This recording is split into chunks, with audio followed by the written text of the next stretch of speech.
আচ্ছা, অলৌকিক অভিজ্ঞতা আমাদের প্রায় সবার জীবনেই কিন্তু কোনো না কোনো সময় আসে, তাই না?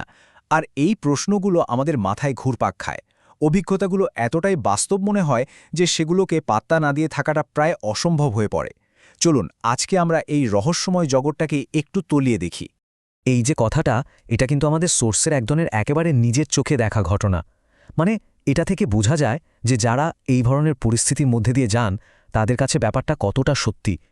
তাদের এই অভিজ্ঞতাকে যদি আমরা অস্বীকার করি, তার মানে তো আমরা তাদের বাস্তবটাকেই অস্বীকার করছি। আচ্ছা, তাহলে ব্যাপারটা আরেকটু সহজ করে বোঝার চেষ্টা করি।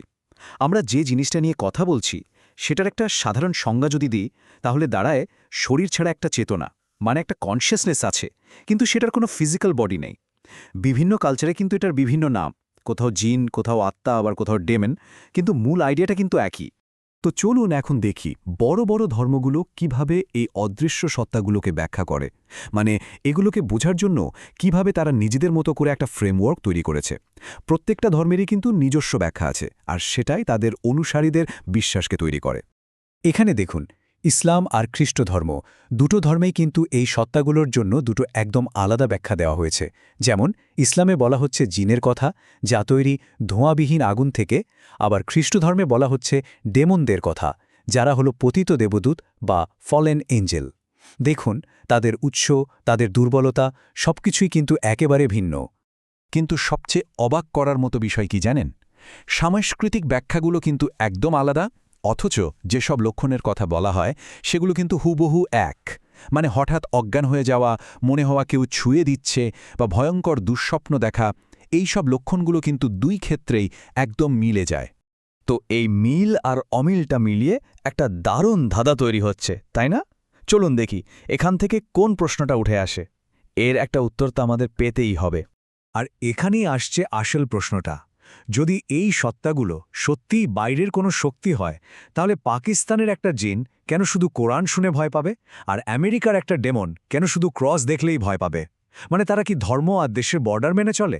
এটা কিভাবে সম্ভব? এই টেবিলটা দেখলেই পুরো ব্যাপারটা আরও পরিষ্কার হয়ে যায়। দেখুন, পাকিস্তানে যার ওপর আসর হয়েছে সেই সত্তা উর্দুতে কথা বলছে, ভয় পাচ্ছে কোরআনকে। আবার আমেরিকায় সেই সত্তা কথা বলছে ইংরেজিতে, আর ভয় পাচ্ছে বাইবেল বা ক্রসকে। মানে যার যা সংস্কৃতি, যার যা বিশ্বাস, ভূতের আচরণও ঠিক সেরকম। এটা কি শুধুই কাকতালীয়? আচ্ছা, তাহলে এর উত্তরটা কোথায়? এখন আমরা পুরো আলোচনাটা একটা অন্য দিকে নিয়ে যাব। কি হবে যদি বলি এর উত্তরটা বাইরের কোনো জগতে নয়, বরং আমাদের সবার মস্তিষ্কের ভেতরেই লুকিয়ে আছে? চলুন তাহলে বিজ্ঞানের একটা দারুণ আইডিয়া নিয়ে কথা বলি, যেটাকে বলে প্যাটার্ন সিকিং। এটা আমাদের ব্রেনের একটা খুব সাধারণ স্বভাব। মানে আমাদের মস্তিষ্ক সবকিছুর মধ্যেই, এমনকি একেবারে এলোমেলো জিনিসের মধ্যেও একটা চেনা প্যাটার্ন বা নকশা খুঁজে বের করার চেষ্টা করে।